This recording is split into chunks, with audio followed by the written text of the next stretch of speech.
Greetings and salutations, everybody, and welcome to Part 2 of the CanUK Podcast, Episode 66, Look Back at 2014 Extravaganza. And joining me here for Part 2, he is the House of Rage, ECW James. Yo, what up, y'all? Greetings from Cali, West Coast. How's it going, man? Going fine. Oh my God. Another year done. Yeah, this is incredible. I mean, we're a year off from doing our best of 2013. How time has flown by. But honestly, I'm not going to lie. I'm kind of glad this year's over. Mm-hmm. It hasn't exactly been the best for me. Here's hoping for a fantastic 2015 then. Yes, here. Knock on wood. There we go. For those people who have watched the Part 1, myself and Israel took a look back at 2014. Myself and James are going to do the same thing here. My choices for all these, I'm just going to briefly go over them. If you want to see my full opinions, go and watch Part 1. But we're also, in this episode, because it'll be a little bit quicker for us to go through the looking back at 2014, we're going to look ahead at 2015 and go over the games of January. Oh, yeah! So, without further ado, let's hit our first category, going in our gaming section, favorite character in a game. My choice, of course, was Bayonetta from Bayonetta 2. Right. Obviously, because it's a good fucking game.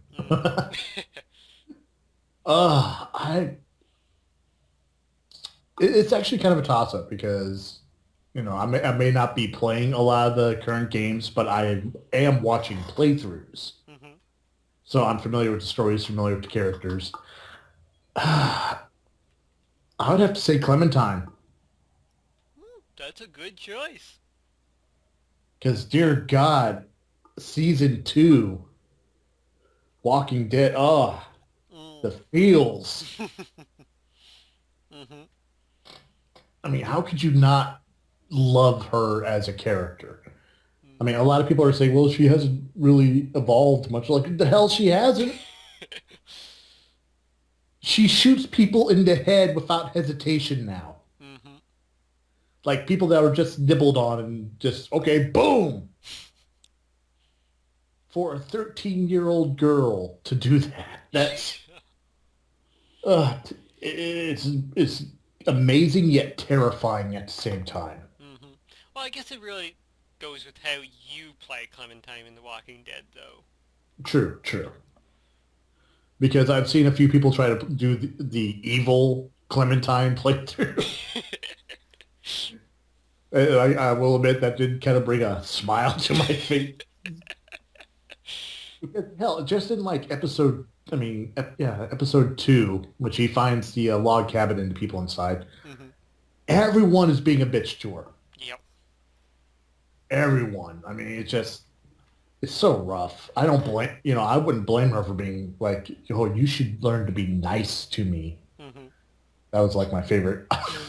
just the way the camera angles went all Hitchcockian and just you couldn't see her face fully, and the tone of her voice.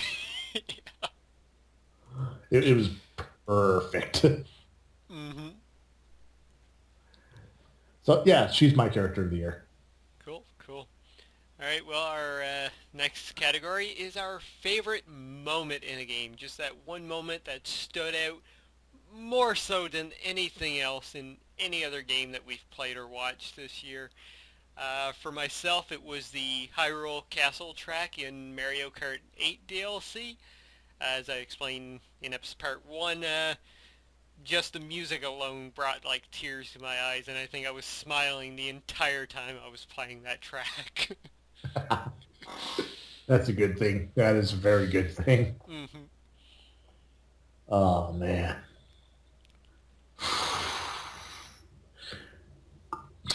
I'd have to say for me, my favorite moment in the game was, I got to go for a game I've been playing, Dark Souls 2. Mm-hmm. would finally defeat King Vendrick. Mm. He's one of the optional bosses. Like, you don't have to beat him Mm-hmm. the game, but because he is so overpowered and stupid. Like, seriously, he has his combo. First hit stun locks you. Mm-hmm. Second hit kills you. Ooh. Yeah. And he can hit it out of nowhere, too. So, first time beating him and just feeling that, oh, oh my God, I did it. I fucking did it. That's always a great feeling in a game. I took you down to the dungeon and I made you my medieval bitch. That's a Raid Rumble reference for those of you who don't know. One of the greatest wrestling movies ever made. Indeed. Oh my. Alright, next up on our list is our most surprising game of the year. And of course for me, this was Shadow of Mordor. Just simply because it came out of nowhere and it really surprised me. Yeah, I gotta agree with you on that one. I mean, there's been a couple others like that, but none of them had the same impact that Shadow of Mordor did. Mm-hmm. I mean, as more, I mean, when the game first came out, there wasn't a lot of details released on it, Mm-hmm. and judging from the consumers' reactions to it, people losing their shit over the Nemesis system. Yeah. And the fact Oh they my, actually got that to work. yeah, and it worked properly. I mean, the only thing I can think of to complain about is when it's like, I guess it's part of the Nemesis system where one character you've already beaten over and over again keeps popping up. Mm-hmm. Even though you've like beheaded them and cut them into little ribbons and they keep coming back after you, trying to get revenge. Mm-hmm. But still, yeah, definitely Shadow of Mordor. I mean, it just, like you said, just out of nowhere. Yep. Like an RKO on a kid on a skateboard. Now I'm just picturing Troy Baker just doing an RKO. And the fact that it was a licensed game too, which made it even more incredible. Exactly. I mean, it was a AAA game that no one really heard much about. Mm-hmm. I mean, there was the title, and that was about it. Yep. I mean, yeah, I heard some of the game, like, storyline is kind of meh. Mm-hmm. But then again, it's Lord of the Rings. If you've ever read the original novels, or the original Hobbit for that fact, it's kind of meh at best. Yeah. It's your basic story, really. Yeah, I mean, plus it was, stories written over, 75 years ago? Mm-hmm. Yeah, it's still just, but still, good game. Good game. Mm. Very, very surprising. Yep. Next up here on our list of categories, it's our most disappointing game of 2014. And there were quite a few of them this year. Personally, for me, it was Destiny. Yeah, I'm sorry. Such build up and then all of a sudden just Yep. Poor Peter Dinklage. Yeah. I get the feeling that when he, the read through that they used in the game was a practice read through. Mm-hmm. That's what it felt like, yeah. And it was like whoever did the sound capture or whatever just screwed up and sent in the wrong file. Mm-hmm. And by the time they realized it, it was too late. Mm-hmm. But still, my most disappointing game of the year, Sonic Boom. Is that really a disappointing though? Because kind of No. knew that was going to be bad anyway. There's bad, and then there is so, my God, the game is so broken. Mm-hmm. Like, you've heard of the Knuckles glitch, right? I don't think I have. All right, there's a glitch in the game where you can take Knuckles, do his double jump, Mm-hmm. hit pause, As soon as you come back from pause, you can double jump again. That's like the Morrowind glitch, using items and jumping up forever. Exactly, but you keep going till you break the skybox. Oh, dear God. Like, I've heard about people beating the game in 15 minutes because it's glitch. Mm-hmm. It is literally a game-breaking glitch. Items don't work right. The story is just ridiculous. The voice acting is pathetic. Mm-hmm. It literally looks like the game was made in 5 months. I can't agree with that from what I've seen, yeah. And the sad part is we've been hearing about this game for what? At least a year and a half? Yeah, about that. Which means it had to be in development a little bit longer than that. Mm-hmm. So they've had, okay, let's just round it up, 2 years. 2 years to work on a game, a Sonic game. You can't, how do you fuck up Sonic? Especially when you have like a game developer like Naughty Dog. Mm-hmm. Who, started off with 3D platformers. Yeah. Yeah, you And think and all they could do is just give him a scarf. let's make them anamorphic, more human than they were before, but still give Sonic the weird double pupil Cyclops eye. I'm sorry, there's nothing separating his eyes. I will give them one thing, at least they made the characters a little bit different from each other now. True, but come on, Knuckles looks like he's on steroids. Yeah. Tails looks like he's, coming in from a bondage party. Amy, well, it looks like he just plucked her off of a fan art and DeviantArt. Same with Sonic.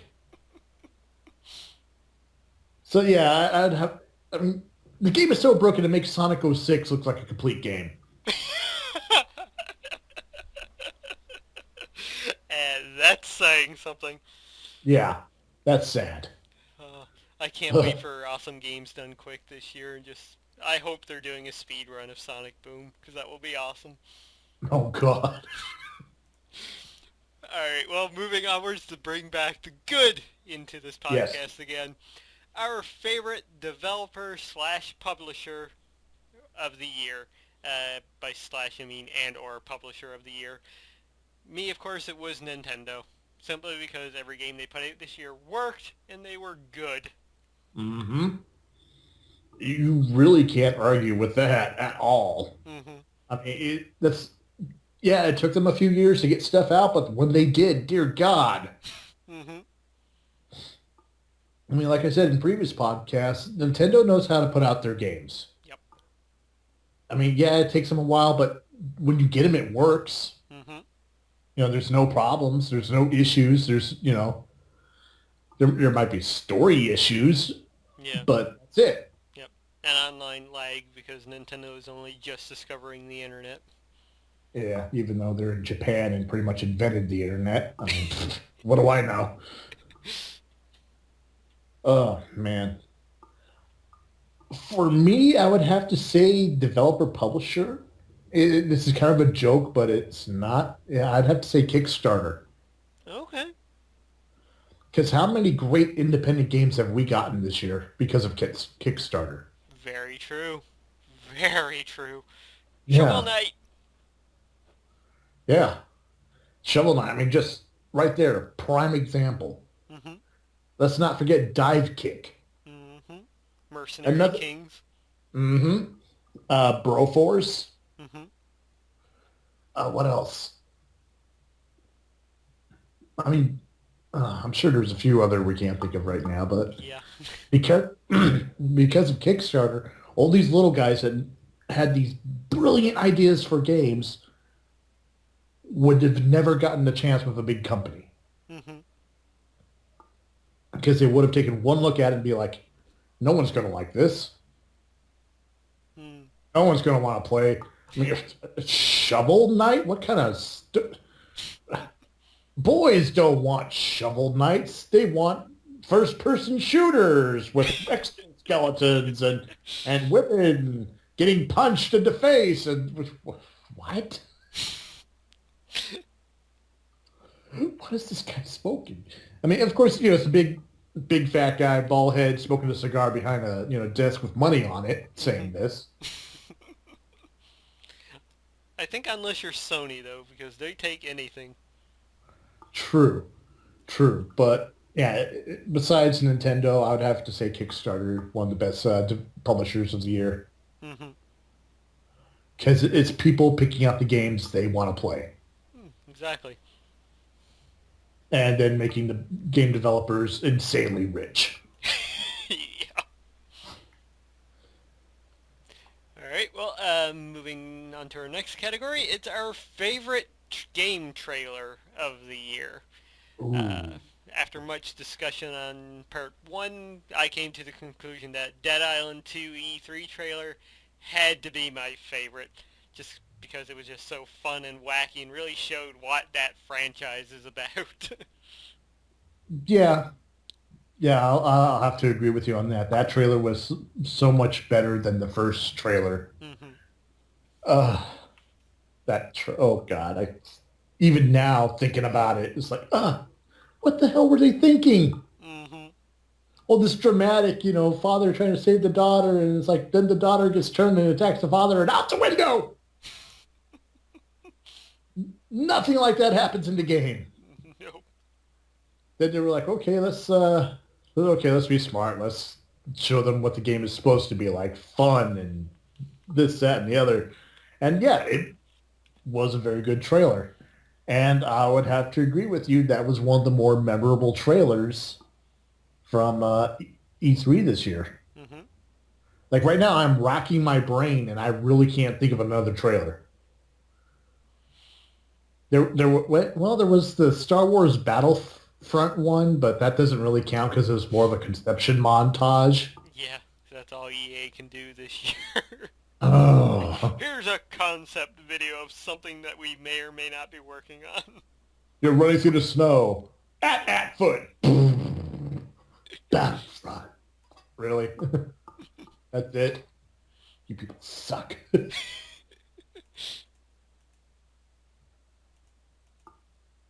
Yeah, definitely Dead Island too. Okay.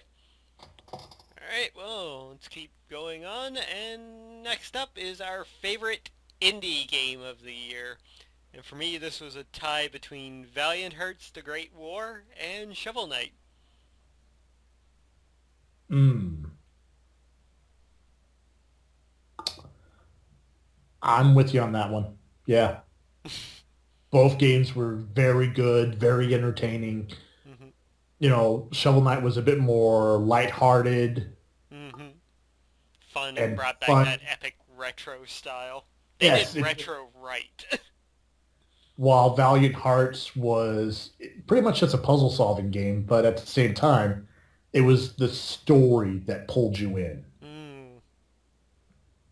Yeah, and I would dare anybody not to cry at that ending. Oh dear God, especially the when the doctor gets to them after the house falls in and you're Hmm. doing all those quick time events. Yeah. Oh God, I was telling you about the playthrough I was watching of it, and the girl, like this poor woman, as she's doing the quick time events, you just hear her just sobbing, like no, no, no, no, Hmm. and just when was the last time an indie game too got that type of an emotional response out of someone? Yeah. I mean, yes, Walking Dead had its points Hmm. where you felt uh like this is so dark, so bleak, but this was more I'm trying to Gut-wrenchingly painful. yes, but happy at the same time. Hmm. True, yeah. I mean, yes, spoiler, the father dies at the end, but his family is back together. Hmm. You, Yeah, that end monologue that he does is... Oh, it was too much. yeah, and it's funny because you read some of the letters from the trenches, Mm. and they read just like that. You know, people forget how, well educated country folk were back then. Hmm. It just, such a good game. And then you have Shovel Knight, which is so much fun and uplifting. And once again, because of Kickstarter, and it's cool because you get to see characters in there that people, a lot of the people, the higher tiers of patriotism Hmm. that were in there, like the Boz. Hmm. He was the one with the lightning powers and was crying. Okay, yeah, Uh, yeah, he was the character from Super Best Friends. yeah, yeah. Like they donated a certain amount and they put the character in the game and they weren't expecting much, Hmm. but it just blew them away with it. Hmm. They were like, oh my god, he was so fucking awesome. I love stuff like that. And I'm not gonna lie, Shovel Knight kind of had its emotional moments too, Hmm. like his dreams when he's trying to catch Shield Knight. Yeah. And then at the end, when you think he saved Shield Knight, and then, oh no, now she's dead. Hmm. And then at the end, you see her, limping in, and she lays down next to him. And then his helmet rolls off, and because he was decapitated by the evil witch. Anyway, but nah, it was such a good game. Yeah, definitely Valiant Hearts and Shovel Knight, indie games of the year, hands down.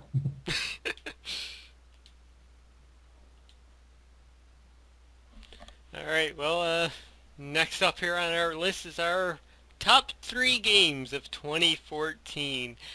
And as I said in part 1, and also what you can see on my top 11 games of 2014 video, those for me were Bayonetta 2, South Park: The Stick of Truth, and Danganronpa 1 and 2. Oh wow, there were a lot of good games this year. Hmm. Um, I will agree with you on Bayonetta 2 because just it's a fun game. Yep. Second game I would have to say was Wonderful 101. Was that this year? I thought that was last year. That was this year. Very beginning of this year, I believe. Okay. Just for the fact that as you're playing the game and, well, as you're, in my case, watching it, getting just as excited for what was going on screen, you know? Hmm. You know, like when everyone's forming the giant hand to grab the sword, or in the beginning tutorial stage of the game when the statue is falling and you form the giant hands to shoot the bow of the statue to kill the bad guy. I just remember myself sitting there watching it going, oh, yeah, yeah! Just, all hyped up. Hate to burst your bubble, but it was 2013. Ah, damn it. You ruined it. You ruined it. Okay, then I gotta go with your Stick of Truth, South Park. Sorry. Nah, it's all right. It's just, I wasn't sure, old age.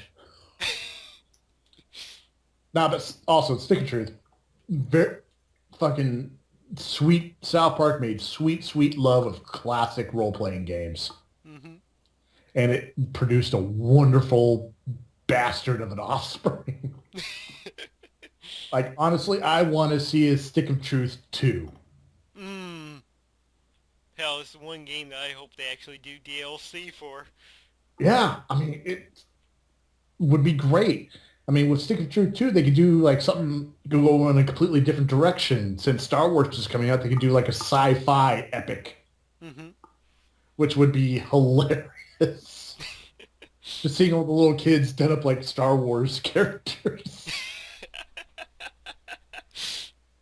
I mean, hell, what's her name wins the Halloween contest every year because she wears a Chewbacca mask. That is true. And that can be a special attack. What's the deal with Chewbacca going to Endor and hanging out with the Ewoks? Yes, if you remember the episode, just people's head exploding. What are you doing, Bruce? What are you doing? But personally, game of the year, I'd have to say Dark Souls 2 Mm-hmm. because I've started off watching a playthrough of it and was intrigued to the point where I was like, well, this can't be that hard. But I've played it and I've beaten it. Mm-hmm. And I could say, yes, it's that hard, but at the same time, it's not that hard, if that makes sense.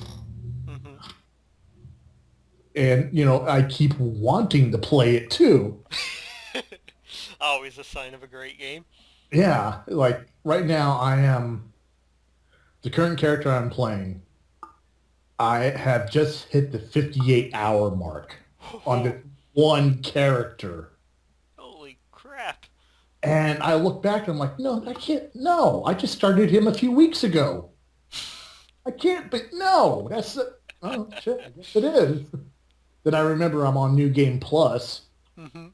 and I'm about to start on the DLC on New Game Plus. Oh yeah, okay, yeah, that would be about 58 hours. Oh, I'm glad I'm so close to the bathroom. But yeah, definitely, it's a game that normally I don't play those type of games because I'm more of a casual gamer. Mm-hmm. I do enjoy my first person shooters, but I don't go out trying to 100% the game. Mm-hmm. This game makes me want to 100% it Mm. just so I can say, "Ha! I did it!" Like right now, I believe I am achievement wise, which me, I don't go for achievements. No, you're not like me. Out of the 36 that they have for the game Mm-hmm. so far, there might be more with the update. Mm-hmm. I have 31. Shit. Wow. Yeah. And I think like the last five are like quote unquote hidden achievements. Like they don't tell you how to unlock them. Mm-hmm. You just have to, discover them, Mm-hmm. which has me like scouring every little thing in every area, trying to It's find. probably going to be something like unlock all weapons or... I wouldn't be surprised because there was a ton of, excuse my language, there's a ton of fucking weapons. Dear God. Like right now, before I start the DLC, I'm trying to collect all the armors that I can, Mm-hmm. which is, not that hard. It's just finding the area where that particular armor style drops Mm-hmm. from the enemy. Like the one I'm after right now is called the Mad Warrior set. Mm-hmm.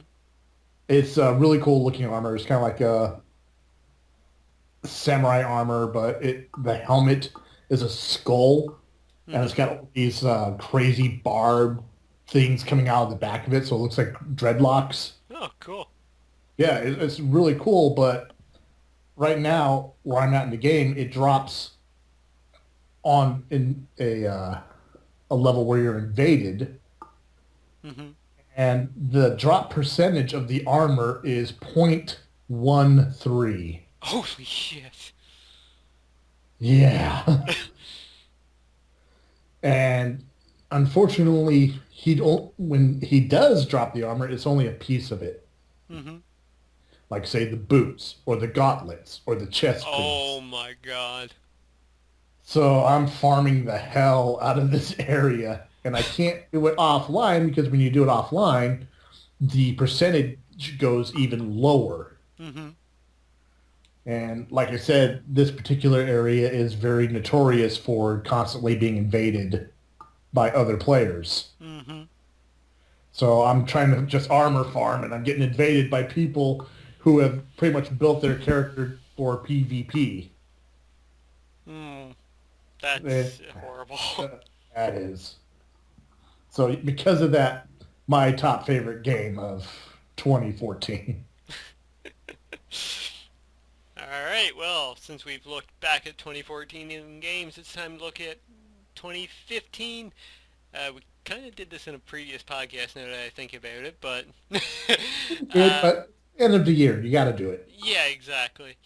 Our most anticipated games of 2015, and what we decided in part one to do was just name off, in no particular order, 5 of the games that we're most excited for. Mine, of course, are Batman Arkham Knight, Mhm. Xenoblade Chronicles X, Disgaea 5, The Order 1886, and Persona 5. Hmm. Very good. So what games are you looking forward to next year? Well, I'm looking forward to the next episode of Wolf Among Us. Are they doing season 2 of that? I don't see why they wouldn't. Okay. Or wait, isn't it season three? No, it'll be season 2. They've only done one season of Wolf Among Us. Oh, okay. Yeah, it will be season two. Okay. Yeah, looking forward to that. Looking forward to the next season of The Walking Dead Hmm. because I really want to know what the hell's going on now. That good God, that cliffhanger. I am looking for once I get a next gen system. It's only going to be a matter of time. Hopefully, with taxes, my tax return this year, I can do it. Hmm.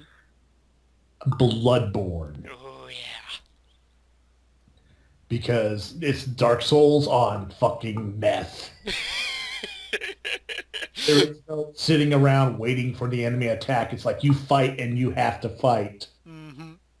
No, none of this posturing in the background, like, oh, I'll wait for him to make the first move. No, you make the first move or you die. That's kind of how I play the game anyway. But Hmm.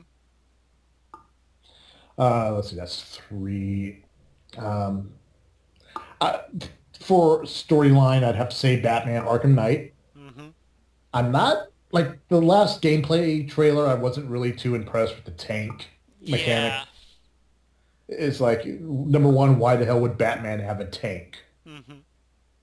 Yes, he's Batman, but you know, destruction of public property, that's not him. No. That's more Superman's character.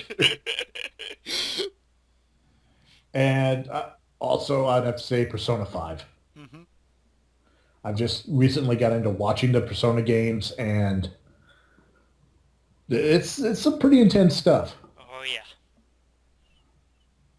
So I'm interested to see what Persona 5 is going to bring us. Hmm. And of course that's on next gen as well, so. Yeah, all the more reason. Hmm. So it's just there's so much good stuff coming out. It's really hard just to pick. Oh yeah. We could go on and on for games coming out next year that we're excited for. And we're going to But probably do so a little bit later in the show when we go over the games of January. oh yes, games of January. But first, we've got our movie section of our look back at 2014. First off, favorite movie character this year. For me personally, it was John Wick in John Wick. The movie where Keanu Reeves actually acts Yeah, where he showed emotion for the first time in 10 years. since Bill and Ted. Oh yeah, I still haven't seen it yet, but that movie looks good. It looks so good. Hmm. I mean, just seriously, just the scene where the car dealer walks over. Where'd you get this car? Oh, I bought it. Slaps the shit out of the guy. Where did you get this car? And then everyone's like, "Oh, you fucked up. You fucked." Like seriously, that's pretty much the whole gist of the trailer. Got Russian mob kid does something really stupid to everyone. You fucked up. You fucked up. It's like, And then yeah, yeah, we're all dead. going nuts.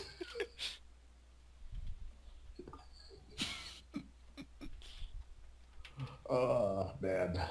Yeah, I mean, there's a few other characters, but from an initial trailer point of view, Hmm. very interesting. Yep. Very interesting. So yeah, I think character-wise should be interesting. Yeah, All but right. not my favorite. Hmm. Groot. A fantastic choice. Dear God, Vin Diesel, you madman, you. I've heard a few stories about how he would do take after take after take Mm-hmm. until he got the right articulation of "I am Groot," Mm-hmm. and it shows in the movie, and it's dear God, I never thought I'd get misty-eyed over a friendship between a raccoon and a fucking tree. Mm-hmm. But definitely Groot is my favorite character this past year. An excellent choice, an absolute excellent choice. Next up, our favorite movie moment of the year. For myself, it was the moment when Star-Lord entered the temple near the beginning of Guardians of the Galaxy, and the part when the logo pops up and he's dancing through to the music. That was a really good moment. That was a really good moment. Just because that moment set the entire tone for the rest of the movie. You knew what you were getting. Oh yeah, definitely. My favorite moment, same movie, dance off.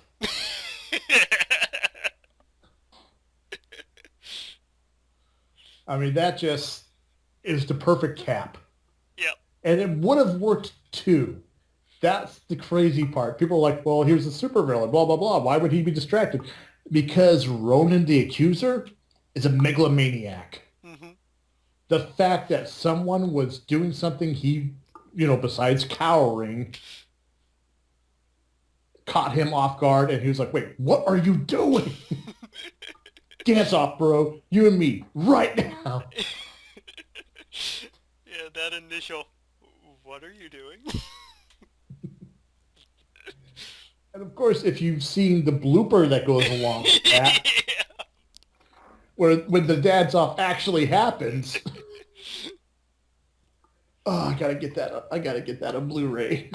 Yeah, that whole deleted scene came about them just playing a prank on Batista. And Batista went along with it. Yeah. That's what killed me. He was like, "Okay, let's do this."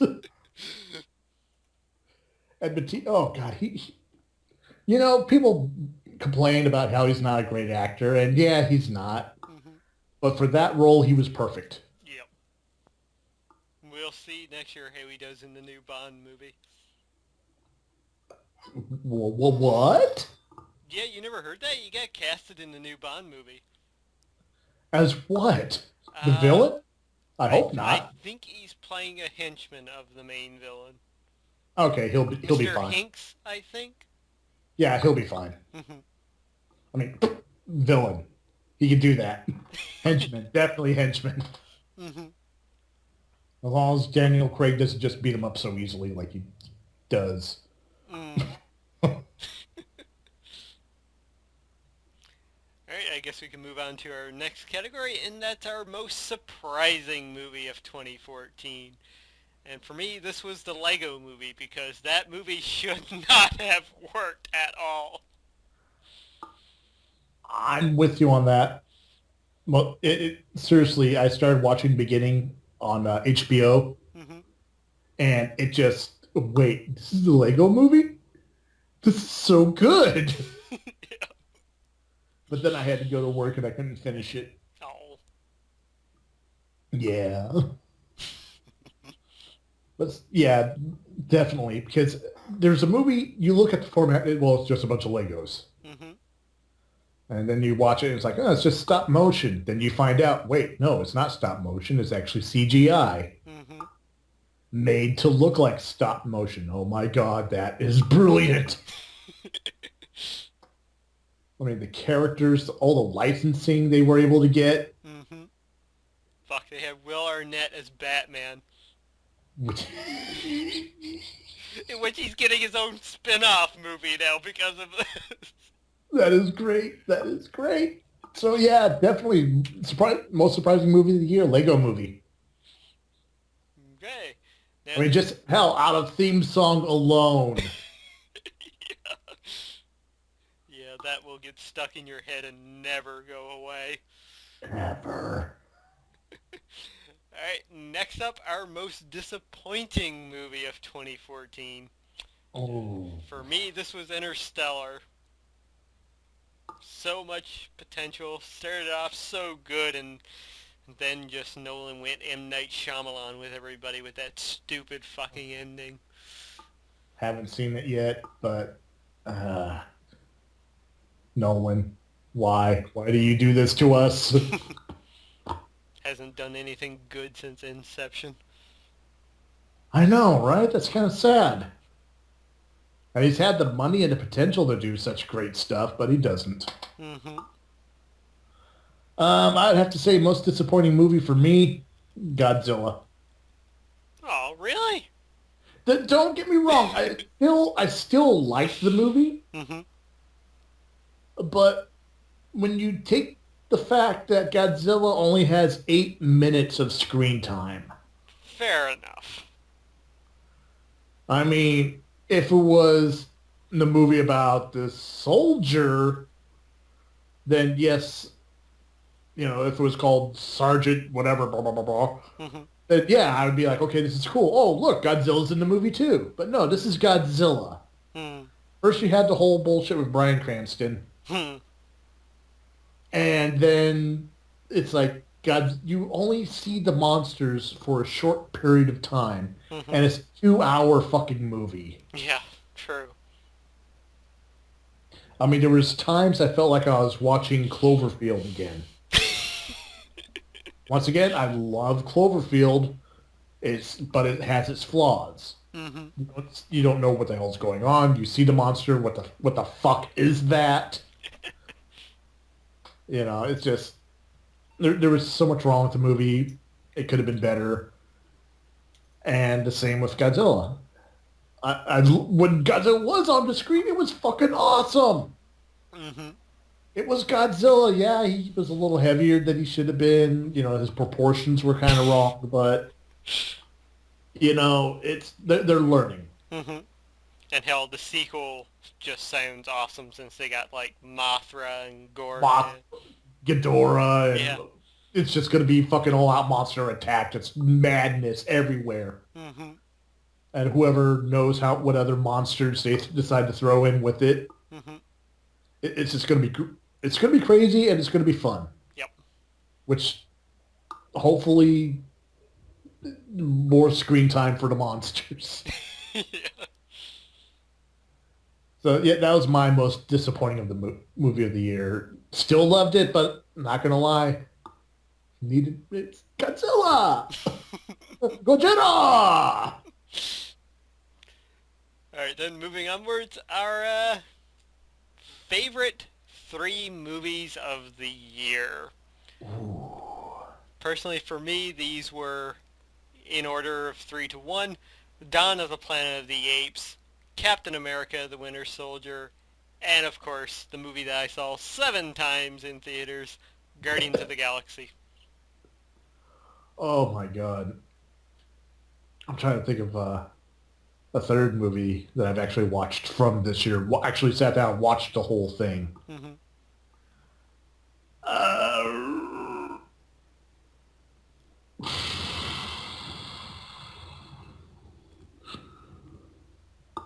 Give me X-Men? just a moment. X-Men? No, I still haven't watched it. Oh! Everyone's telling me how good it is, and I'm like, oh, I'll get around to watching it because I'm still a little gun shy from Mm-hmm. Last Stand. Yeah. Fair enough. I don't know, that happened like 7 years ago now, but still, movies leave scars. Movies leave scars. You saw First Class, though, right? Yes. Okay. It did a lot to fix that, but still, just. Well, the one reason to watch Days of Future Past is just the fact that it makes everything better. It really does. Yeah. I heard it's reset the movie. Pretty much. Okay, I would have to say from 3 to 1. Actually, I had to go into my movie files. It's like, what have I seen? Oh yeah, I watched this because my memory is not so good these days. Number 3, Sin City, A Dame to Kill For. Okay. No, Pretty I good. still haven't seen that yet. Ah, see, now you're in my shoes. Well, it's not my fault. It was out in theaters for like a week, and then they took it out. Because it didn't have a huge box office Mm-hmm. hit. But once it got out on, video, it did well. Mm-hmm. It's if you love the first Sin City movie, then you'll love this one. Okay. Good to They got know. a lot of the same actors back, minus one, Michael Clark Duncan. Mm-hmm. Rest, rest in peace. And it's my only complaint about it, ended too soon. Okay. It was a little more fast paced than it should have been. Okay. Um, number 2, Captain America: Winter Soldier. Good movie, very good movie. I enjoyed it, and plus the fact that it tied in directly with Agents of Shield. Mm-hmm. Just, I love it when they do that. Yep. And that still pisses me off that DC's not doing that. Mm. That their cinematic universe is going to be separate from their television universe. Yeah, what the fuck, DC? You think they would learn by now? No. And of course, number 1 pick of the number 1 movie of the year, Guardians of the motherfucking Galaxy. Dear God, it was the perfect action movie almost. Mm-hmm. It was Star Wars for a new generation. Yeah, it was Star Wars with a sense of humor. Mm-hmm. I think Dorkly had the best comic on that. It was 2 guys talking about Guardians while looking at a poster, and it's like, Star Wars ripoff. Yeah, like if everybody was just Han Solo and bounty hunters, then they just look at each other in the last panels, them like burning a whole pile of Star Wars crap while wearing Guardian shirts, going, woo! Yeah, pretty much. I mean, it's just, it had a sense of humor. It poked fun at itself. It was serious when it needed to be serious. Mm-hmm. Good That God. opening. That opening was, ouch. Mm-hmm. It hit me really hard because that's how my father died. He passed because of liver cancer. Mm-hmm. And seeing that just, I had to leave the room for a minute. Mm-hmm. I'm sitting here watching it with my friends, and it's like, okay, he's in the hospital. His mom was in an accident. No, she's going through, oh, I got to use the bathroom. And and then from that to boom, the opening where he's dancing about is just like, Jesus, just so many feels, like not just the heartbreaking feels, but like happy feels, and just a roller coaster of emotion. Mm-hmm. And one part that blew me away was when they were at the collector's place when they first took the stone there, Mm-hmm.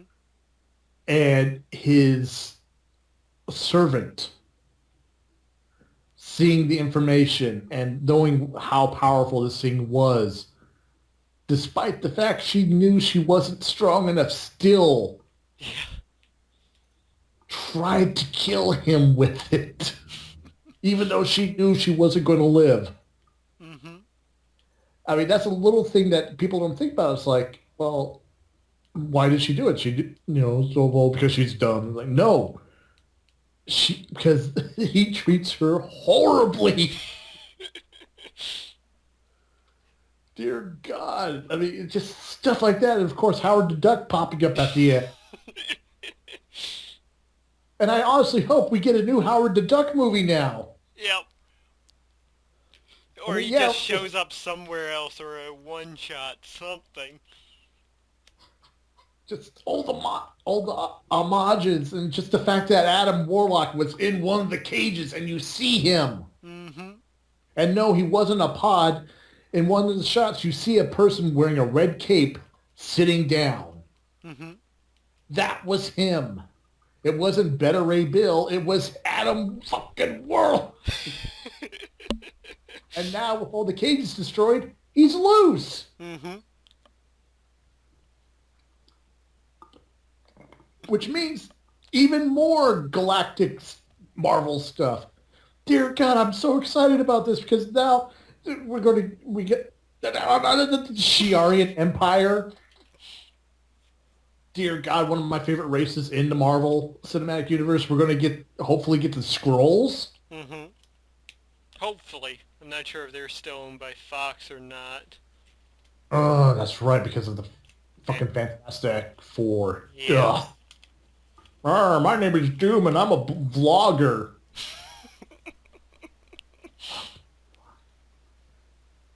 Don't get me. Yeah, I'm not going to get started on that. Alright, So yeah, let's move on to our favorite trailer of the year. yes. For me, it was Star Wars. As good as, like, some other trailers were, Star Wars just brought about something in me that I haven't felt in a long time. Just Excitement for a movie. pure joy and excitement for a movie. Nothing beats that reveal of the Millennium Falcon and the Star Wars score in the background. Nothing Oh, will beat that. yeah, I'm 100% with you on that one. Star Wars, dear God. I mean, we ranted for almost 45 minutes about that trailer alone. Yeah. Just, dear God, yes, give it to us sooner. Mhm. Please. J.J. Abrams, please, just fucking give it to us. Yeah, December 18th is a long ways away. Uh, yeah, it is. It's a little under a year. Hmm. And of course, we had the other memorable trailers. Avengers looks incredible. Yeah, but Star Wars just really brought that, like you said, that, oh my God, yes. It was that perfect mix of excitement and nostalgia. Hmm. And relief that this is going back to the original Star Wars movies and not the Yeah, prequel garbage. I mean, the prequels were good in some manner, Hmm. but I don't know if we talked about this or not. Everything looked too futuristic, Hmm. Too you know? shiny and new. Yeah, when all the other Star Wars movies were gritty. Hmm. Not to the point where it's like, oh, it's a gritty new reimagination of, Ninja Turtles. Hmm. And by gritty, basically they speak urban. No, it was realistic gritty. Like, yeah, things were white, but it wasn't too white. Yeah, there was dirt on them ships.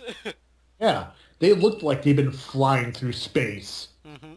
for days on end at sublight speed. Hmm.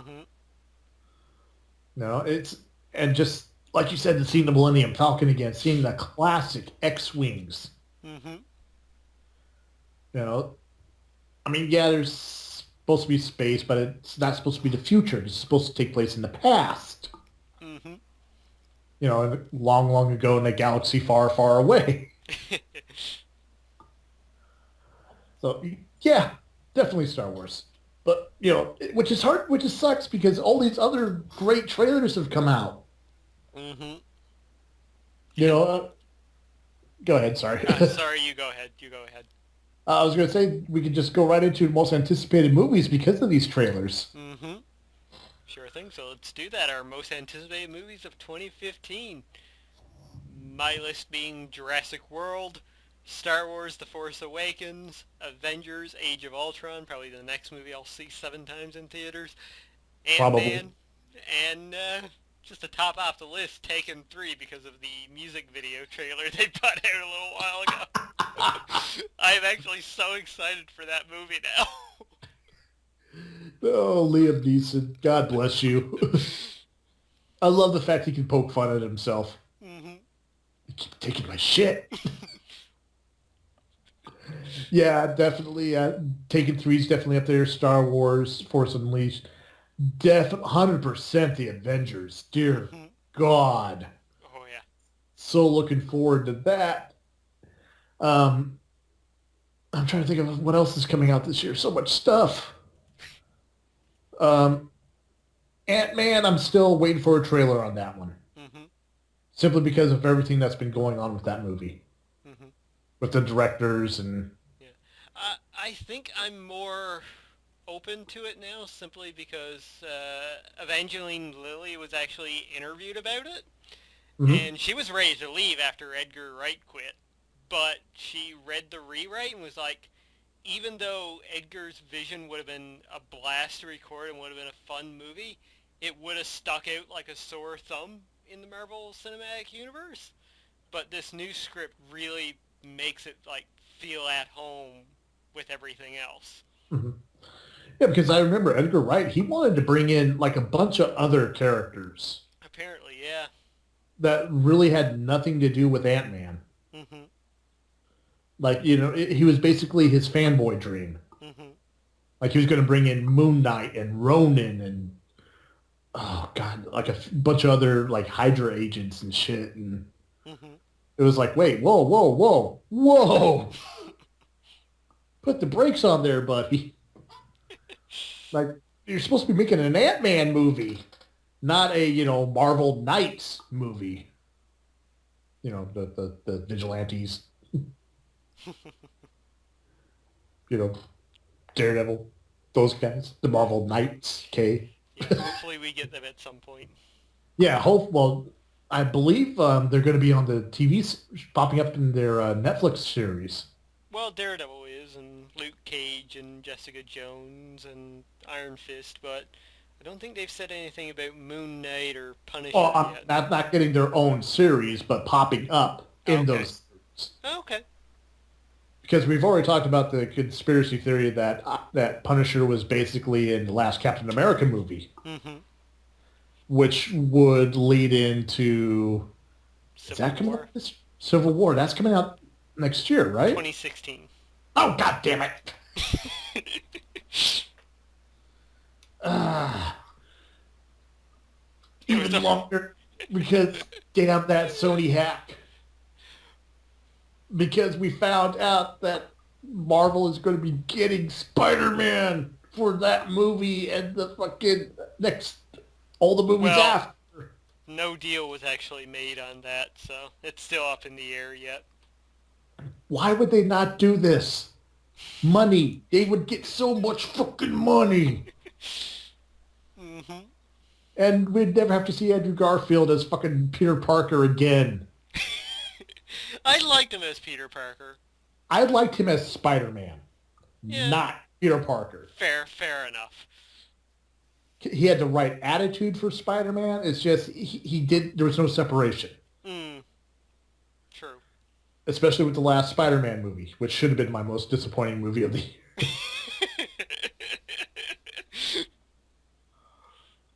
But no, I went with the other one because I mean, come on, his ringtone on his cell phone was the Spider-Man theme song. Mhm. He showed up for his graduation with the Spider-Man mask on. Mhm. Seriously, what the fuck? Like I said, better Spider-Man than Peter Parker. Like if Tobey Maguire is Peter Parker, Andrew Garfield is Spider-Man. Bring them both back. Yes. Fuck the fans. We're doing this my way. But yeah, Both anticipated movies. yeah. Sorry. I rant. You know this. You run the risk of this every time you have me on your show. It's why we love you. All right, so Jurassic World, I'm not too excited about. Mhm. I mean, I'll watch it. I've seen them all. It's Mhm. just Motorcycle Raptor Squad. Yeah, that's kind of cool. Chris Pratt's in it. Yeah, that's kind of cool. Mhm. Stupid scientists doing stupid shit because well, science. Just facepalm.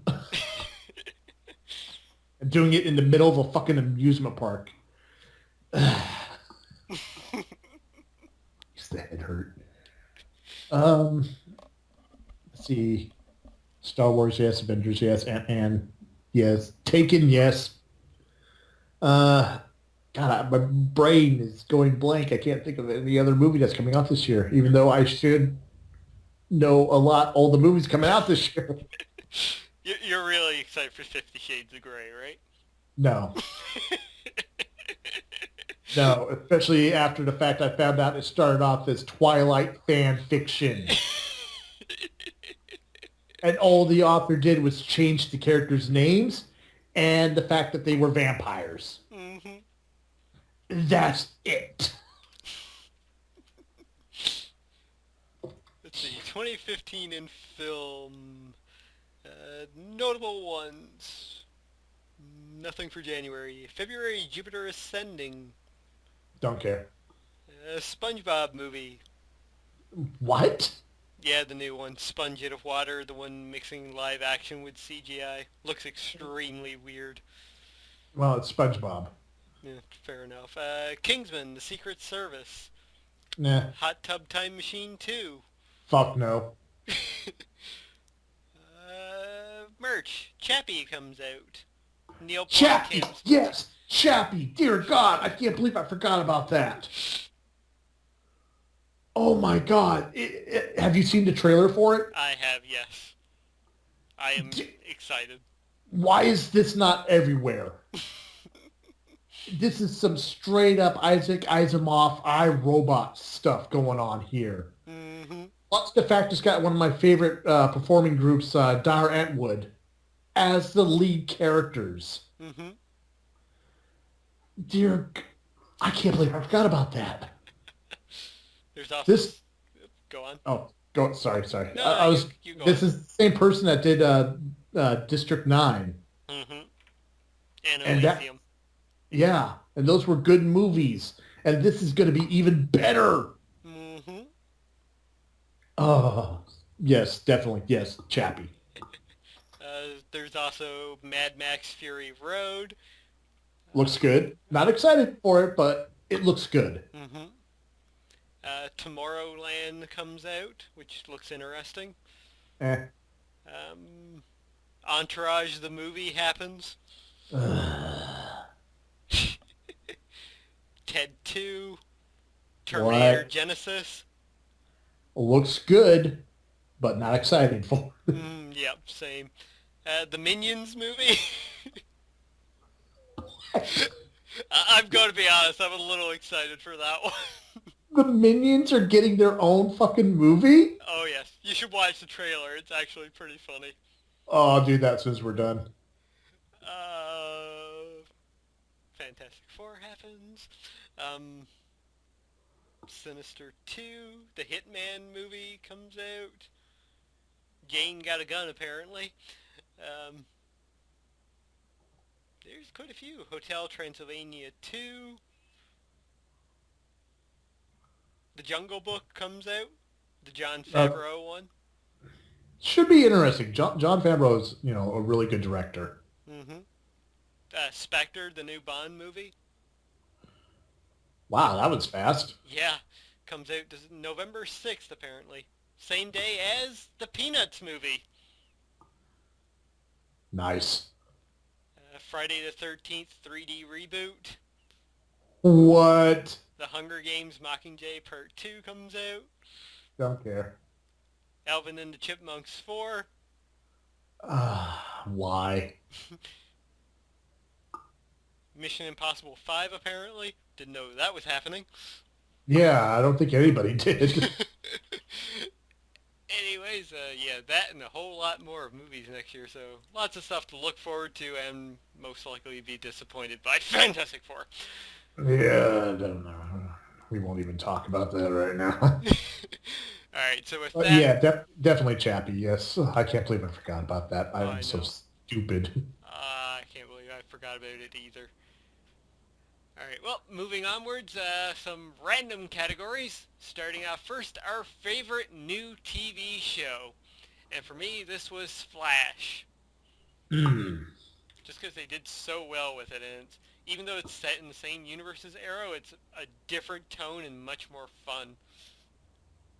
Good. Still haven't watched any of it yet.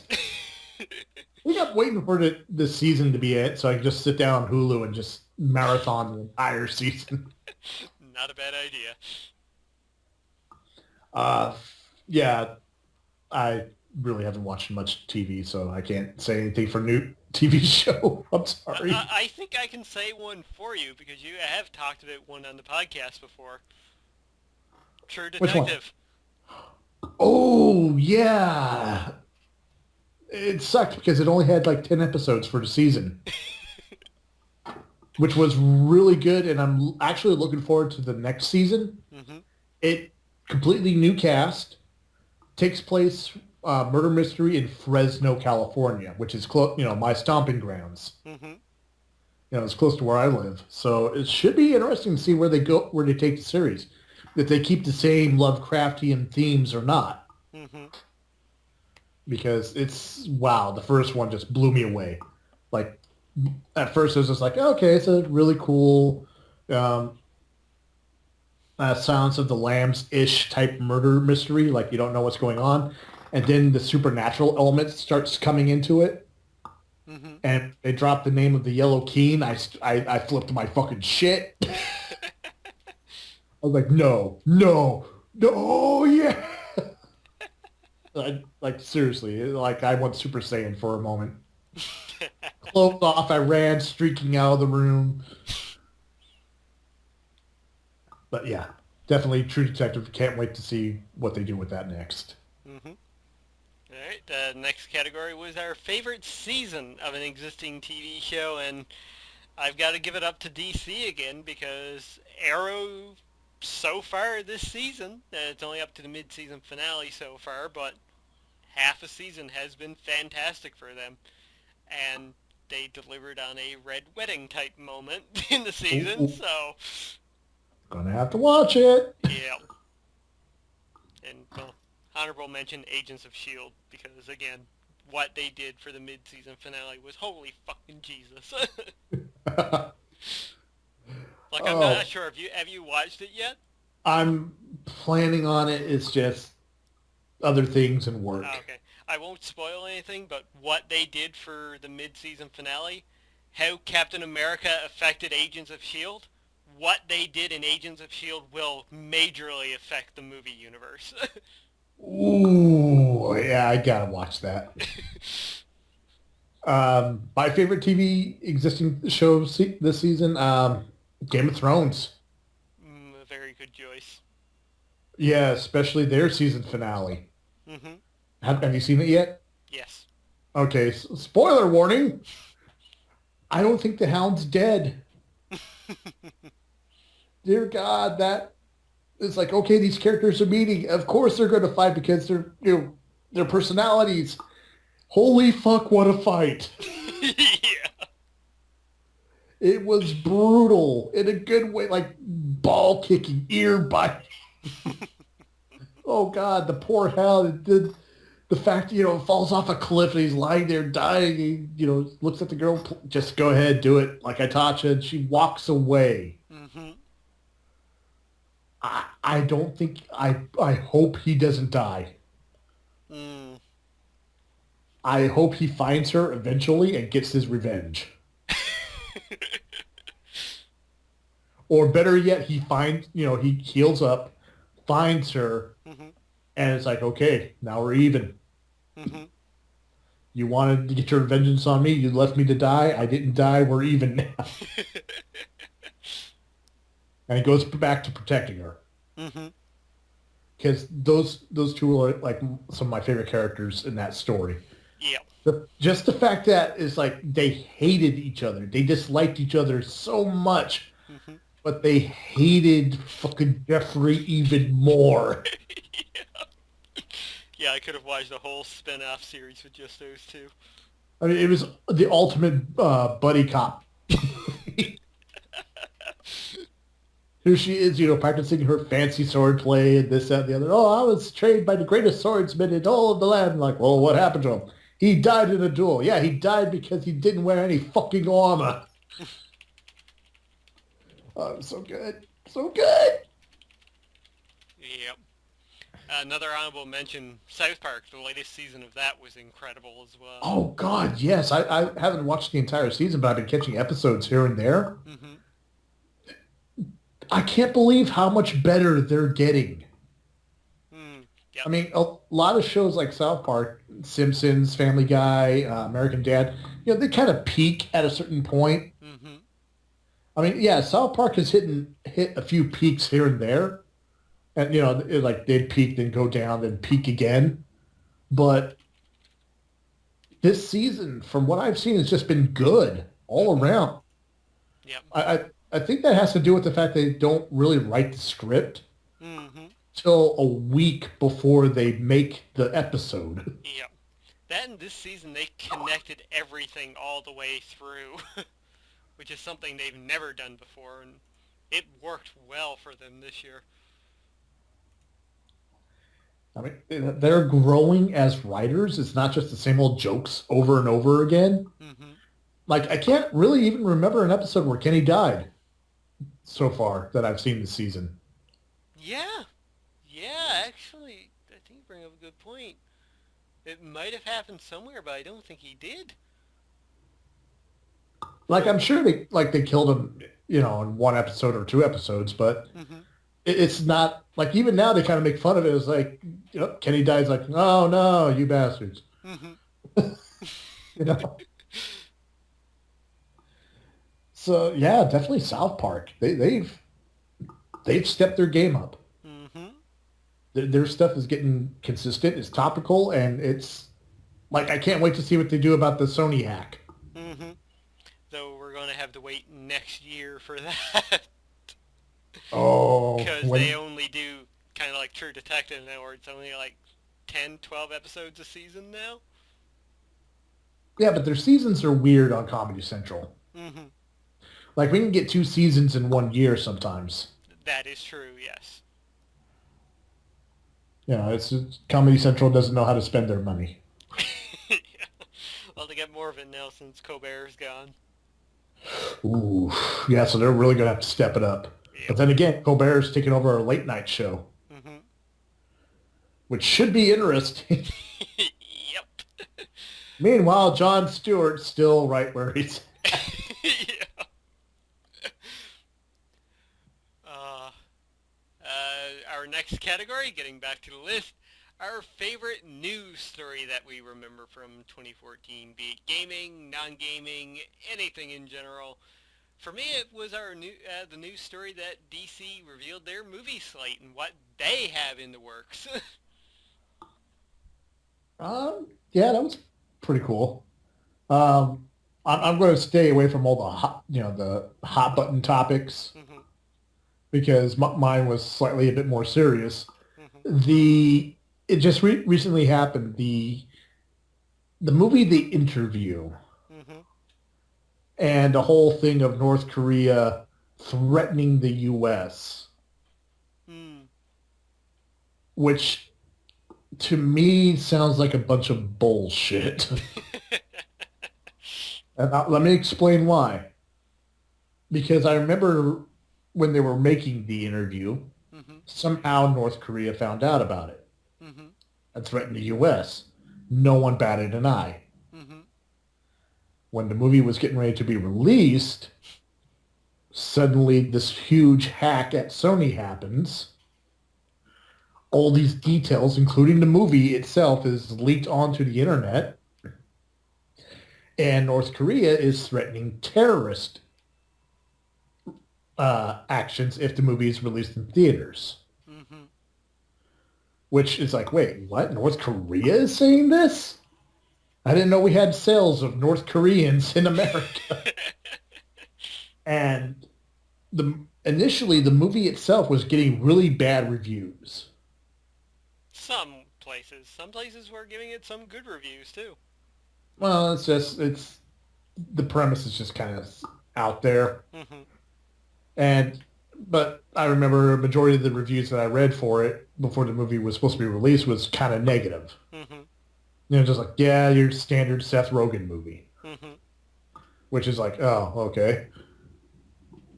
And then this happens, and now everybody wants to see the movie Yeah. to the point where they release it on YouTube, PSN, Xbox, all the digital outlets, Mhm, and it's going to be released on Blu-ray and DVD within a few weeks. mhm. To me, this screams marketing campaign. Mhm. Because number one, when, excuse me, when fucking Team America World Police came out, they flat out said the villain of the movie was Kim Jong-il. Yeah. And they made him the most racist Asian stereotype you can think of. And North Korea didn't give a fuck. Mm-hmm. I mean, it was flat out to the point where even I was like, this is a little too far, guys. But, that's Matt and Trey. They don't pull punches. Mm-hmm. And then this movie comes out, and they're up in arms. They're ready to, destroy the U.S. with their missiles that can't even make it off their continent. I'm just like, this is stupid. What? No, I don't think this actually happened. So, yeah, that's my news story of the year right there. Just, this is nothing more but a big marketing campaign. I know it's a big conspiracy theory, but look at the facts. A movie that didn't have a lot of buzz about it to begin with, all of a sudden now everybody wants to see it. Mm-hmm. And what a surprise, Kim Jong-un dies at the end. Ooh. He's the bad guy in a shitty stoner action movie. Yeah. Of course he's going to die. Alright, well, let's move on to our next category, and that's our favorite podcast of the year. And for me, I chose Epic Battle Cry, who actually ended this year. They had their final podcast about a month or so ago now. Aww. Yeah. It was a sad, bittersweet moment, but it was a really great show, one of my favorite podcasts. It was sad to see them go. A few of them are still doing their own thing with different other podcasts, but yeah. It was one of the best gaming podcasts on the internet, if you ask me. I believe you. My favorite podcast, besides this one, yeah, true. And of course, the ones that I do, because that's just shameless self-promotion. I would have to say was Super Best Friends podcast. Nice. I've never listened to theirs. You should give it a listen to. They kind of, their format is a lot like yours. Okay. Except for they concentrate more on gaming because a majority of them are actually game testers up in Canada. Okay. So that they know their shit. Mm-hmm. And every Wednesday it's up. It's usually anywhere from 2.5 to 3 hours. Whew. Well, they cover a lot. Okay, yeah. And a lot of times they recover stuff, and it's just the general banter because they're honestly all best friends. Mm-hmm. So you get a lot of in-jokes, you get a lot of just crazy shenanigans that goes along with them, and a lot of picking on each other. Which, it makes you feel like you're actually sitting with friends talking about video games. Mm-hmm. It's a good substitute when you can't actually do the real thing. Like, hell, one day they actually streamed a movie, Samurai Cop, on their YouTube channel. Yeah. You had the movie up on the screen, and then in the little corner you had the face cam. Okay. They were getting drunk watching this shitty 80s martial arts cop movie. And they were having, it was a blast. Mm-hmm. Like at one point, Pat, who's this little chubby Irish descent white guy, red hair, everything, looks over at Wooly, who's like a 6'2" black guy with dreads. They've been drinking for a while, you can kind of tell. And he looks over and is like, so, when's the race war going to happen?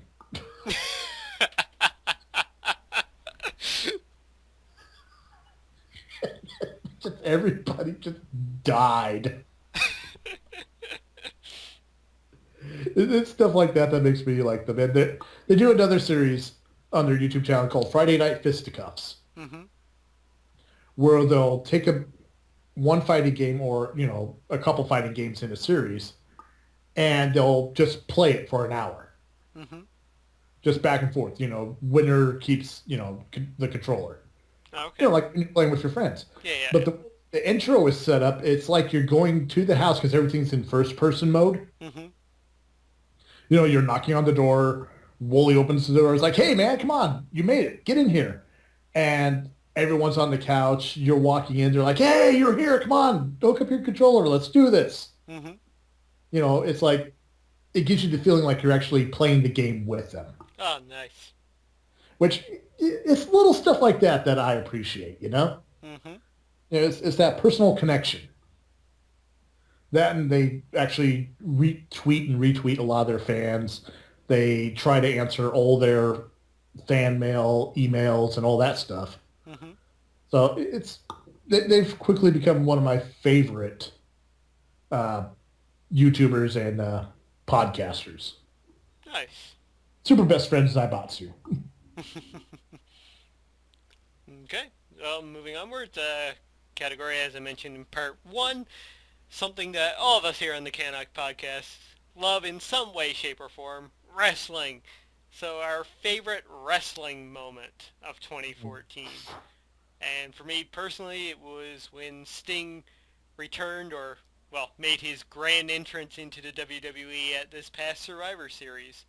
It was honestly the first time I can remember now in quite some time where I really reverted back to my 10-year-old self. I was absolutely so excited when he came out. Not gonna lie, it was good to see him. Mm-hmm.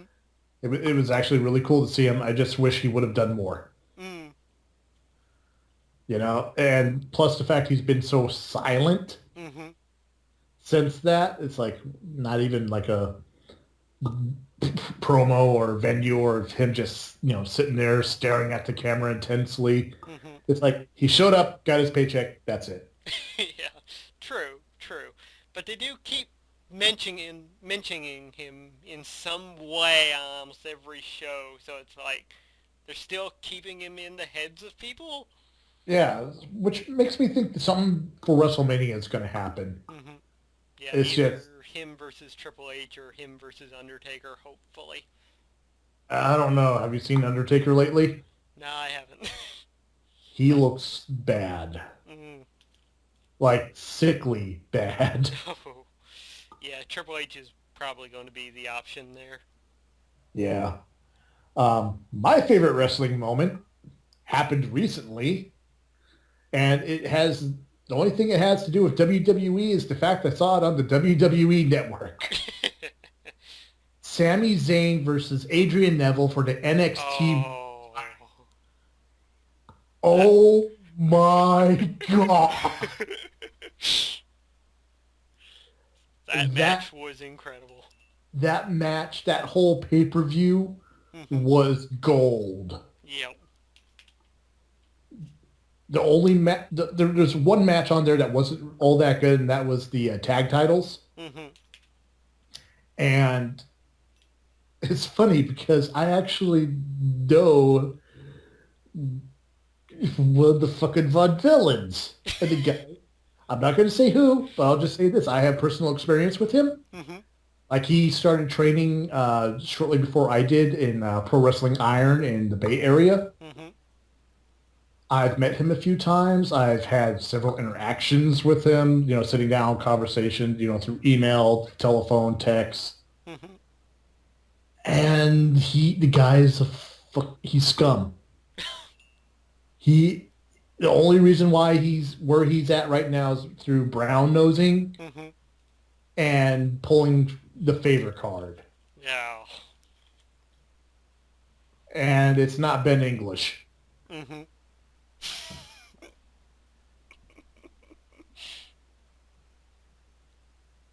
But anyway, but oddly enough, he wasn't the reason why the tag match wasn't so bad. Mm-hmm. I'd have to say it was Sin Cara. Mm. And not because he was botching, but if you watch the match again, he doesn't seem to be like must have been sick or something during the match. Mm-hmm. Because he just looked so blown, so tired. Mm-hmm. You know, like he had no energy for the match. Yeah.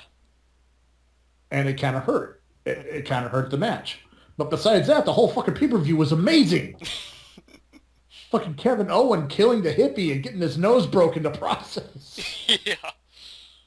Fucking the match between Charlotte and what's her name? The boss. I can't remember her name right now. That was one of the best women's matches I have seen in a long fucking time. Mm-hmm. And of course, Adrian Neville versus Sami Zayn. Dear God, Sami Zayn was cussing loudly during the match. Yeah. And at the end. Oh my God. The crowd was into it 120%, just constantly with the ole, ole, ole, ole. And then, they hugged it out at the end, and then Kevin Owen fucking killed him. Pretty much. Killed him.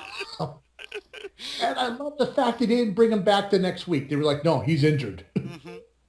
The champ is hurt, which means basically he's back with his family enjoying the holidays. Yeah. But still, what a way to make a point. And I like the fact that they did that little turn after the little WWE logo was up there, like up and gone. Mm-hmm. He's like, the pay-per-view's over now. This is it. And like, holy fuck. Yeah, and the funny thing is, for those who don't know, Sami Zayn was actually an independent wrestler for a long time known as El Generico, mm-hmm. who tagged with a particular Kevin Steen, or in this case, Kevin Owen. And they are best friends, mm-hmm. and they've tagged together, but they're not known for their tag team. They're known for their feuds, because they would always feud, and dear God, their matches would just amazing. They would kill each other, mm-hmm. and the fact that they're actually allowing them to do that. In NXT, it's just ratings right there. It's brilliant. Yep. I love the fact that Triple H has done this. It's really pushing NXT, mm-hmm. but taking a step back. Mm-hmm. Yeah, he's handling NXT so well. And then you turn around and you watch Raw. Yeah.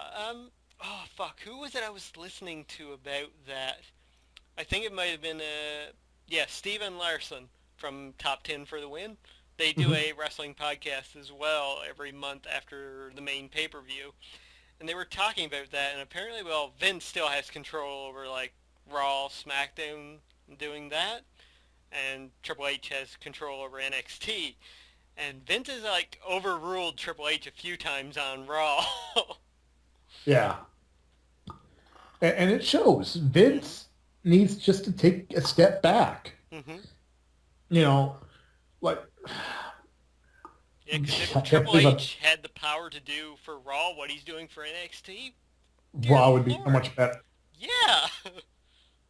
Like, one thing that pissed me off, before the NXT pay-per-view, Charlotte was on Raw. Mm-hmm. And she lost in 3 minutes to Natalya. Yep. Again, a Vince decision. Triple H wanted Charlotte to win that match. Even though Charlotte has beaten Natalya on NXT several times. Mm-hmm. But no. Vince is in the mindset, well, she's in the big leagues now. We're not going to have one of our top female divas drop out to their world champion. Mm-hmm. And beat her in 3 minutes. That's, Yeah. That's why it's like, okay, I'm excited to eventually see Sami Zayn on Raw. Mm-hmm. But he's not what Vince wants. No. He's not a giant. He's not very muscular. He's not particularly handsome. Mm-hmm. But he's charismatic. He knows how to work a crowd. And dear God, the man can wrestle. Mm-hmm. But he's not going to be on Raw, and if he is on Raw, he's quickly going to go along the way the Bo Dallas direction. Yeah. Same with any of the other guys. Adrian Neville, he's too short. Mm-hmm. He'll never make it on Raw. No. Because they don't have a cruiserweight division anymore. Mm-hmm. No. Well, there's always hope. I mean, look at the guys in the Shield. They're up there. Oh God, that's another thing. Okay, you get a very, very, very popular stable, the Shield. You break them up after they defeated your 3 top guys. Yep. Triple H, Batista, Orton. Go over clean in a very good match. Then you break them up. Why? But that did help them, though, because all three of them now are on, like, great single careers. Except for Roman Reigns. They're building him up way too much, and people are not really enjoying him. But the other two are fantastic. Yeah, I mean, Dean Ambrose has quickly become one of my favorite guys on Raw. Mm-hmm. And same with Rollins. Rollins, yeah. I was going to call him Henry Rollins for a second there, but no. Same with Seth Rollins. I mean, I love the fact that he has his own security team. Yeah. Because he's the coward villain. Mm-hmm. It makes sense. It's like, no, I don't want to lose this. Mm-hmm. Without this briefcase, I am nothing. Yeah. So, that makes sense. And plus, it makes sense that he teamed up with Paul Heyman. Mm-hmm. Because with the Authority gone, why not the manager of champions? Mm-hmm. And another team that they broke up, the Wyatt family. Mm. Why? Why? Yeah, I think they could have went on for a bit longer, or at least when they broke him off, they should have had like 2 more guys go with Bray, so he keep bringing people in, changing them, and letting them go. Yeah, I mean, for number one, why did they break up? There was no reason, was There there? was no reason. No, there wasn't. It just happened. Luke Harper, yeah, I could see him breaking out on his own. Mm-hmm. Because that's his character. Yep, and dear God, mentioning good matches, him and Ziggler at TLC. Yes. TLC, great opening match, great closing match. Mm-hmm. Everything in between, nah. Yeah. But another one, what's his name? Rowan. Mm-hmm. He's not ready to be out on his own yet. No. They're pushing him, the big red, they're calling him. Mm-hmm. He's not ready to be out on his own. Nope. The crowd is like kind of into him, but not really, because it's like, okay, he's a big guy, in a jumpsuit, with a beard. And I love how the announcers are like, oh, he's a genius. He's a genius. Mm-hmm. How is he a genius? He's been making some really stupid decisions. Yep. But yeah, I'm afraid to see what happens if those guys go to Raw. I don't want to see Charlotte go to Raw and suffer the same thing Paige is. Mm-hmm. Like, God, Paige hit Raw and she was like, boom, champion. Mm-hmm. She was a dominant champion, and then all of a sudden it was like, okay, Vince was like, okay, I'm tired of women's wrestling. Mm-hmm. Have them all dress up in Santa outfits now. Though Paige continues to be great, though. She does, but the thing with her, AJ, and Alicia Fox makes no fucking sense. Mm-hmm. They're all playing gay chicken, but they're also being crazy bitches. Mm-hmm. It's like, why? In the new year, we definitely do have the Sarah Wrestling podcast. Yes, we do, because I could get you people on there. Maybe once a month after all the pay-per-views. That's not a bad idea. Like near the beginning of the month or end of the month. Perfect. I'm down for it. But okay. yeah. So yeah, sorry. I'm rambling. Sorry. Let's get back on the tracks here. Going into our next random category, our favorite YouTube/viral video of the year. There's been quite a few memorable ones this year, but for me personally, I had to go with something more recent, and that's the epic rap battle of history between Steven Spielberg and Alfred Hitchcock. Probably the best one they've ever done. Still haven't seen it yet. It's on my list to watch after we're done here. Okay. My favorite viral video of the year, I would have to say, it's an older video, but it kind of blew up earlier this year. Okay. The Norwegian guy, he's on it's such a stupid viral video too. He's doing like a promo for his band or something, and his English is really bad. Mm-hmm. He's on a deck. He's in his shorts. There's snow everywhere. he's like motherfucking banned and blah blah blah, and then he goes to do a cannonball into the Oh, pool, I know the one you're talking and he just smacks. I cannot watch that and not laugh. about. One of those "what the fuck were you thinking" moments. But that's my favorite viral video of the year. My favorite actual video, I'd have to say, is once again Epic Rap Battles of History. Hmm. Leonardo, Michelangelo, Donatello, Raphael versus Leonardo, Michelangelo, Donatello, and Raphael. That was, in my opinion, one of their best. Hmm. Of course, I haven't seen Alfred Hitchcock versus Steven Spielberg yet, but that's going to change. Hmm. All right, and our final category, our biggest surprise of 2014. Again, for me, going back to the realm of Marvel, it was when Marvel revealed movies for Miss Marvel, Black Panther, Inhumans, the fact that Avengers 3 will actually be 3 and 4 because Infinity War Part 1 and 2, Mm-hmm. and of course the fact that they're actually doing the Civil War storyline, having both Robert Downey Jr. and Chris Evans in one Captain America movie. That's going to be big. Mm. I would have to say my biggest surprise for 2014 was the release of the DC lineup Hmm. because that was kind of out of nowhere. Yeah, yeah, it was. And for the longest time, people were like, "Okay, we know about Batman S Super or X Superman, Hmm. but what about the rest of their cinematic universe?" Hmm.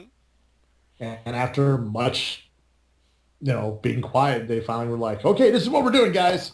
Hmm. To a conference call of all things.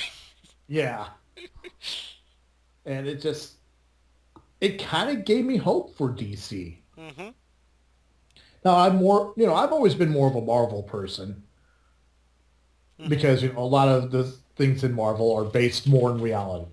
Yep. Like instead of Metropolis, it was fucking New York City.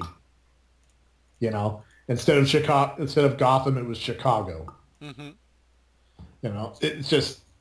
It's reality. A lot of the Marvel characters are more relatable, but I still respect and like the DC stuff. Hmm. Superman, Batman, Green Arrow, Wonder Woman, Flash, Martian Manhunter, Aquaman. Not the stupid. I just talked to fishies Aquaman. The actual, King Arthur Atlantis Aquaman. Hmm. That's the stuff. A lot of the stuff that I grew up watching and reading as a Hmm. kid. So that's one of my big. That was like one of my big surprises for 2014. Nice, nice. All right, well, that does it for our look back at 2014. If part 3 does get recorded, I haven't spoken with Big Boss about it yet, but we will be doing this again with me and Big Boss for that. Oh God, third part. Oh, hopefully. Hopefully so, yes. But moving onwards, we've got one more section to go through, and that, of course, is our Games of January. That's right. We cannot escape the games of the month. Our first look into the year of 2015, and it's going to be off to an alright start. Nothing Yeah, major. nothing too earth-shattering, but there's some good stuff on there. First off, on the 8th, Chariot finally releases on the Wii U. Yay. Yeah, looks like a fun little indie game. So, next up, we have on the 9th, Funk of Titans for the Xbox One. It's some indie game, apparently. I have not heard of it before. Describe it. It's some indie game. Sorry, just that name. Funk of the Titans. Oh, oh my god. I just looked up a screenshot of it. I will send you this right away. This is the logo, apparently. And already I kind of want to play this game now. All right, let's do this. Just by that one picture alone. Oh my god. Yeah, it looks Oh, like a side-scrolling, like, platformer beat 'em up by the looks of things. Starring oh. an African American with an afro fighting the likes of like zombie Spartans. Okay, this might be not be so bad after all. Okay, Oh, dear God. well, moving onwards to the 13th, we have Altair Aisha plus The Alchemist of Dusk for the PlayStation Vita. Woohoo! And Duke Nukem 3D Megaton Edition on PSN and PlayStation Vita. Yay. Come on, Duke Nukem 3D was good. Yeah, but it's not getting released on Xbox, so I don't care. Fair enough. Well, moving onwards to the 15th, we have WWE Immortals releasing on iOS and Android. Oh, God. This is a free-to-play game coming from NetherRealm, the same guys that made Mortal Kombat and Injustice. It should be interesting. yeah, interesting if anything else. Simply because the promo art I've seen of it, it shows Brock Lesnar with fire coming off of him and red highlights, Mm-hmm. making him look like Scorpion, and The Rock with blue highlights, making him look like Sub-Zero. So it should just be interesting on that alone. Mm-hmm.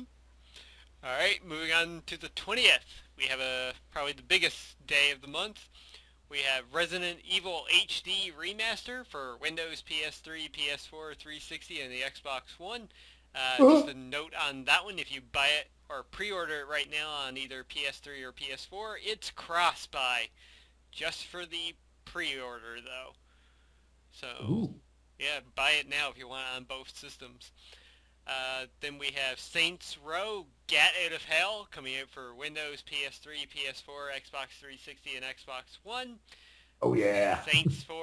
Saints Row 4 Re-Elected for PS4 and Xbox One, another remaster coming out. And finally, Citizens of Earth for Windows, PS4, PS Vita, Wii U, and 3DS. Which I believe that was another Kickstarter game. Wouldn't be surprised. Developer of the Year, Kickstarter. Or Producer of the Year, excuse me. So yeah, that's probably the biggest day of the month. Really excited for the Resident Evil HD remaster. Oh, yeah. I'm a little concerned about the whole episode.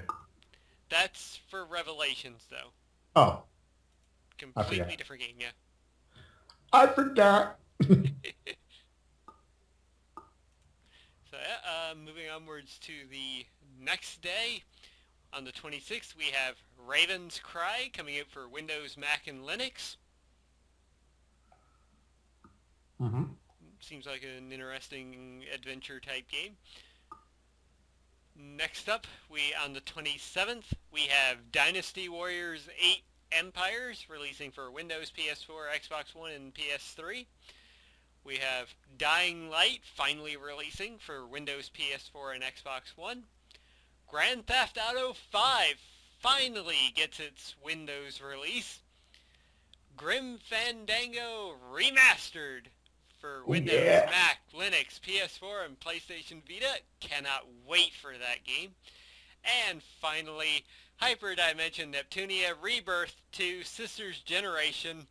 What a mouthful for the Vita, which I'm personally really excited for because the original Hyperdimension Neptunia MK2, as it was called, on PS3 is maybe my favorite in that series. So I'm really excited to get the remake now on the PlayStation Vita.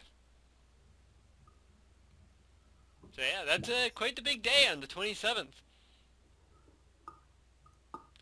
Moving onwards to the 28th, we have Raven's Cry releasing on PS3 and PS4.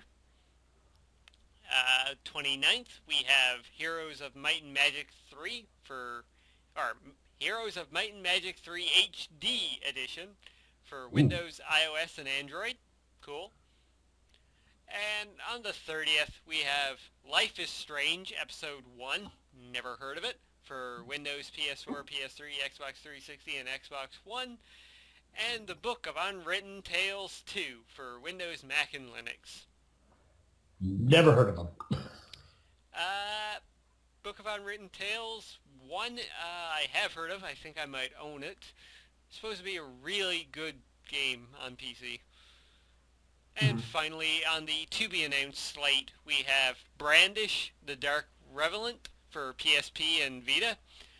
Game of Thrones, Episode 2, The Lost Lords for everything imaginable. And Way of the Samurai 4 for Windows. Oh, and Kalimba for Windows. Kalimba. So there's January. Off to a pretty good start. Mm-hmm. I'm excited about the Resident Evil remastered HD. Mm-hmm. Also excited about the Saint Row games. Mm-hmm. Just I'm going to be going broke. Yeah, I think the only real game I'm picking up here is Hyperdimension Neptunia. I might pick up Resident Evil. I think I will do that, yeah. Other than that, though, yeah, it's kind of a slow month for me, which is good because I have a statue to pay for in January, so. Yeah, you got to recover quickly. Yeah, March is going to kick my ass so bad. Oh, yeah. But yeah, there we go. That is the James of January. The James of January. Yeah. I guess we're going to skip over the been playing, been watching, and been reading section because we have been going on for quite a while. Oh, yeah. Though for been watching, I will make note, I did see the interview. It was alright. It's your typical Seth Rogen and James Franco movie. Yeah, that's pretty much what I figured. It has a cute puppy, though, so watch it for that reason.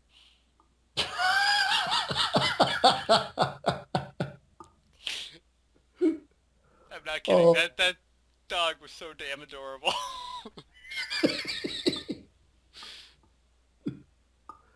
Oh, man. Shameless self-promotions.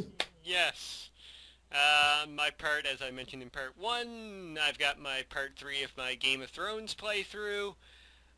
Ride to Hell has gone up again. Hate for Your Boyfriend happened.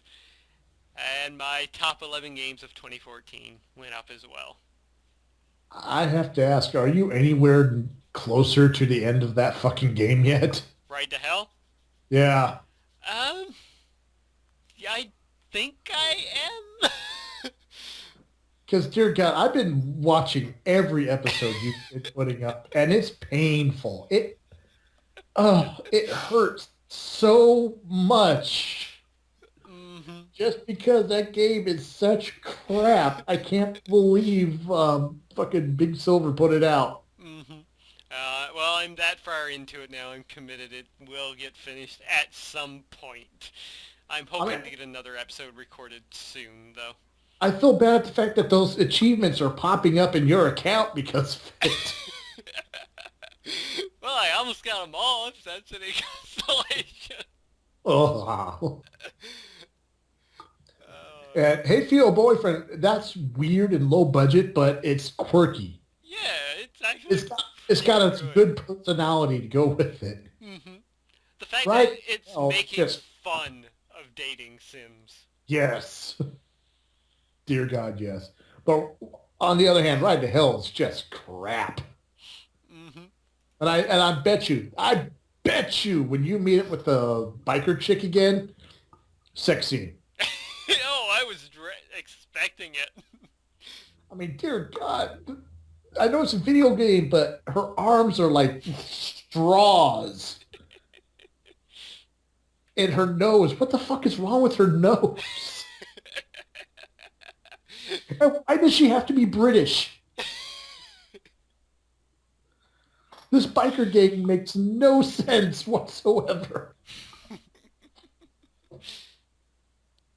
And I'm sorry, didn't he already kill the people that killed his brother? Most of them, yes. So why is he still going? It's bad. It's bad. I feel for you. I feel your pain, man. Yet, though, I was playing Final Fantasy 13 the other night, finally, like, doing the end boss. That is a save file that a friend gave to me ages ago. Uh, And while I was playing through that, I was like, I kind of feel like going back and playing Ride to Hell right now. oh, well, it was Final Fantasy 13. hmm At least Ride to Hell has, kind of a story to it. That's that's snug, cuzzy. That's really snug. Anyways, yeah, that's it for self-promotion for me. Yeah, I got plans to get a few things done. It's just it's scheduling. hmm Well, hey, That's wrestling podcast in 2015.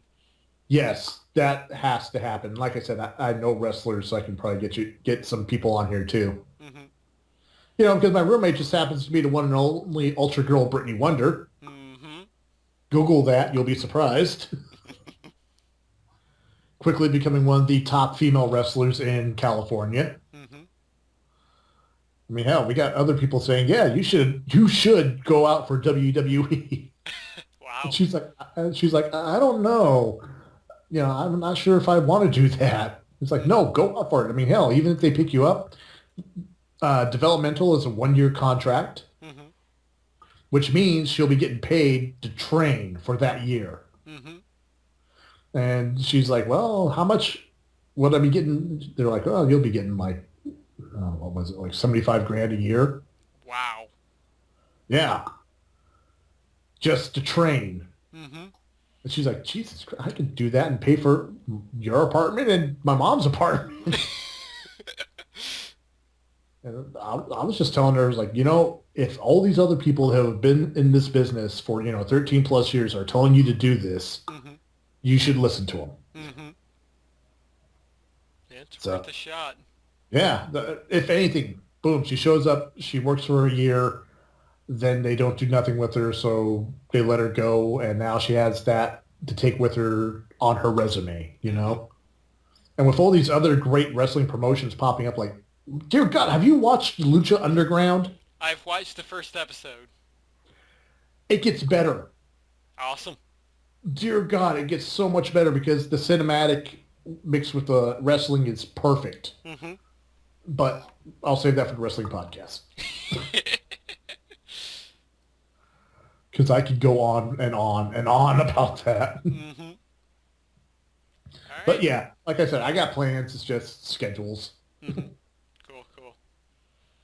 But we look forward to anything that you do. Thank you. All right, so with that, guys, if you got questions and comments for us, please leave them down below. Tell us what were your favorite things of the year and what you're looking forward to in 2015. And I really should have put it on Twitter before we started if there were any questions or comments. Which I well, forgot. Again, I mentioned that in part 1 and I did forget when we started recording. well, hopefully you won't forget for part 3. Hopefully not. Anyways, that's going to do it for this part of episode 66. Maybe part 3. I got to talk with Big Boss about that, so I'm not really sure if it's happening yet or not. If it does, look forward to it. If it doesn't, you're shit out of luck. You got 2 parts. Be happy with it. Mm-hmm. 4+ hours. Yep. Yeah, almost borderline on 5, I would say. So, with that, James, do us the honors and take us out. Once again, ladies and gentlemen, thank you for sticking with us through the entire year of 2014, through the highs and through the lows, and may 2015 be nothing but highs. Till next time, I'm ECW James. This is Lord X. Stay classy. Goodbye, everybody.